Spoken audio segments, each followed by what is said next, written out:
Bonjour à tous, aujourd'hui dans le MAG, je reçois Pierre Caillé, bonjour. Bonjour. Alors vous êtes chef du restaurant Le Bec au Cauchois et l'un des meilleurs ouvriers de France. Dans le cadre du Trophée des Léopards, concours culinaire de valorisation des produits normands qui aura lieu en mars et mai 2022 devant un jury de chefs prestigieux, vous serez le président de cette deuxième édition. Est-ce que vous pouvez nous présenter ce trophée ? Donc le Trophée des Léopards, c'est un trophée qui a été créé par Marie-Sauce Bourreau Conseil en partenariat avec la région Normandie.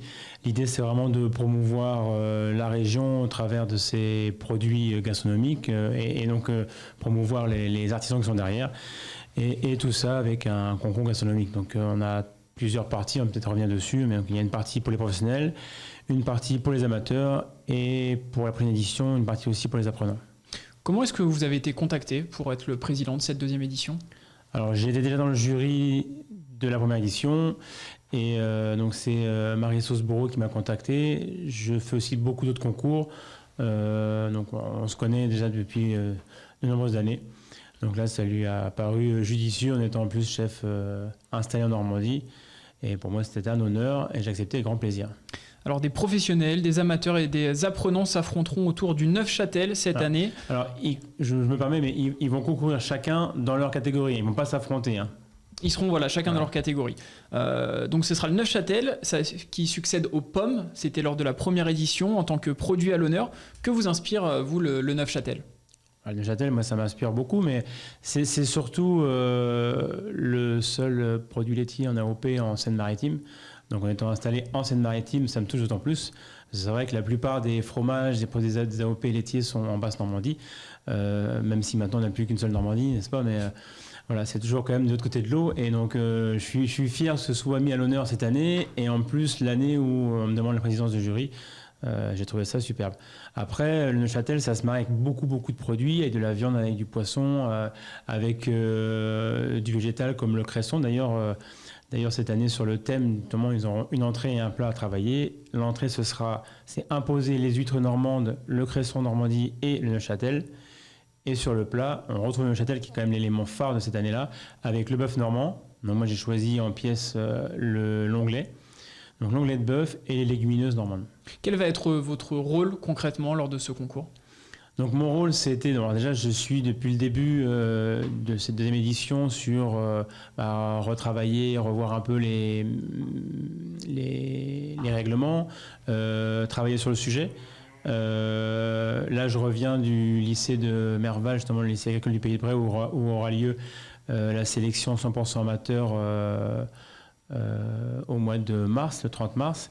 Donc là, c'est voir sur site, voir un peu comment on peut organiser les choses avec l'équipe organisation. Attention, je ne suis pas tout seul. Moi, j'amène un œil peut-être plus technique et plus habitué au concours parce que j'en ai fait beaucoup, moi, en tant que candidat et en tant que comité d'organisation ou jury. Donc, je connais un petit peu le métier.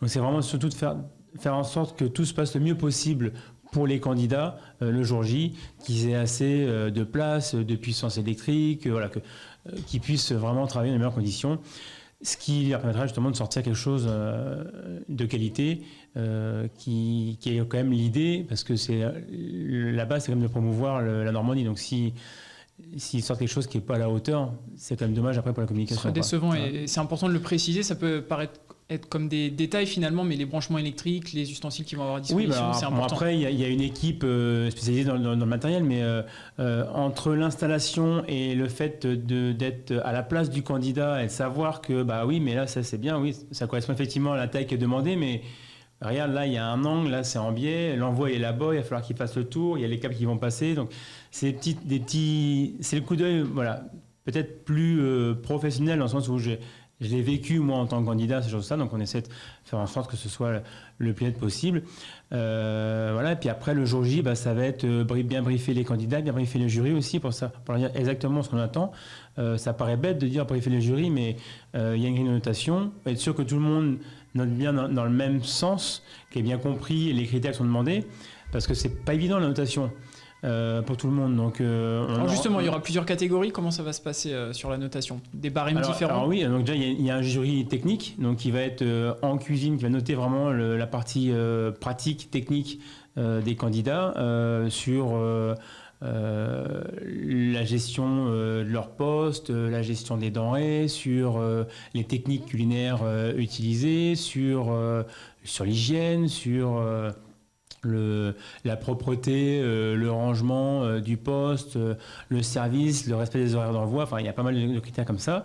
Et il y aura un jury dégustation, donc un jury différent pour chaque plat. Donc un jury pour la dégustation de l'entrée et un pour le plat.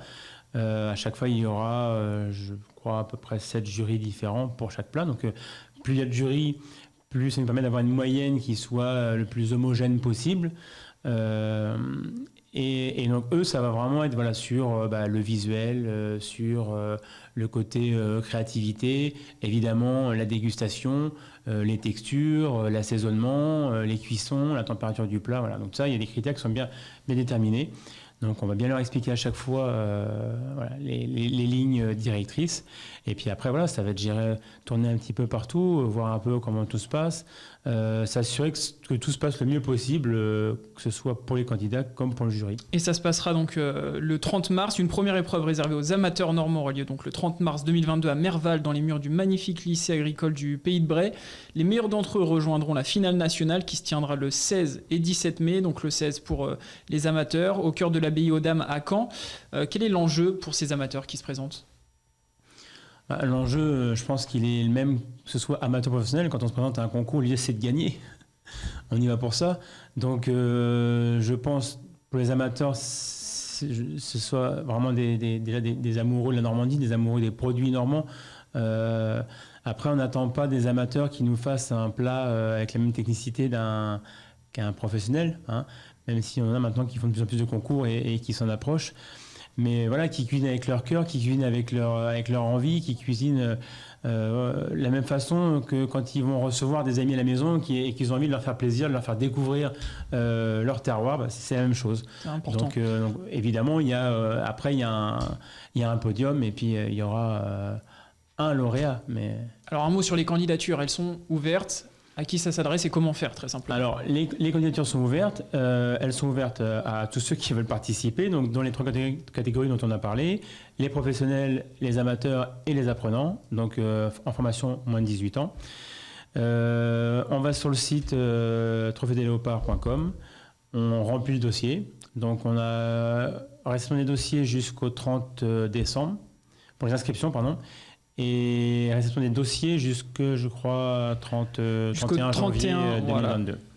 Et donc ensuite, on va venir à votre carrière. Vous êtes gérant de l'hôtel-restaurant Le Bec au Cauchois à Valmont dans le 76, sur le site d'une vieille auberge. Est-ce que vous pouvez nous présenter rapidement votre cuisine ? Oui, alors déjà l'établissement, effectivement, c'est une ancienne auberge. On est basé vraiment en plein milieu de la campagne, à quelques kilomètres de Fécamp, dans les terres, au bord d'un point d'eau, entouré par nos jardins. Ça va faire 15 ans maintenant que j'habite avec mon épouse. Donc, je suis gérant et propriétaire de l'établissement. Et j'ai une cuisine complètement focalisée sur le terroir normand. Alors, on peut parler de terroir normand sans forcément parler de cuisine normande, dans le sens où je ne fais pas une cuisine traditionnelle normande. Je ne fais pas le poulet Vallée d'Auge, par exemple, ou la sole liépoise. Mais on travaille des produits du terroir. Fortement axé sur le végétal aussi, parce que je cultive une bonne partie des légumes, des herbes, des aromates qu'on utilise au restaurant. J'ai un jardinier, on a pas mal de... Vous fournissez vraiment sur le territoire. Voilà, et en complément, c'est les produits locaux. Donc c'est pour ça que ce concours me parle complètement, parce que ça fait 15 ans qu'on travaille dans ce sens-là. Oui, c'est ça. Et des concours, vous en avez participé à de nombreux, comme vous l'avez dit. Vous avez été élu l'un des meilleurs ouvriers de France en 2011 et TOC de l'année 2018. Est-ce que ça représente quelque chose d'important pour vous ? Est-ce que ça a changé aussi votre carrière, votre vision du métier ? Alors, ça n'a pas changé ma vision du métier. Je voudrais juste revenir sur le titre de meilleur ouvrier de France. C'est effectivement un concours.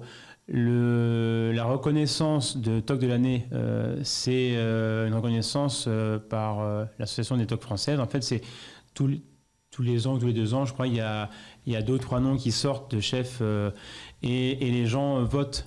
Donc c'est ouvert aux professionnels et aux particuliers. Donc c'est pas un concours. C'est une reconnaissance. C'est une reconnaissance.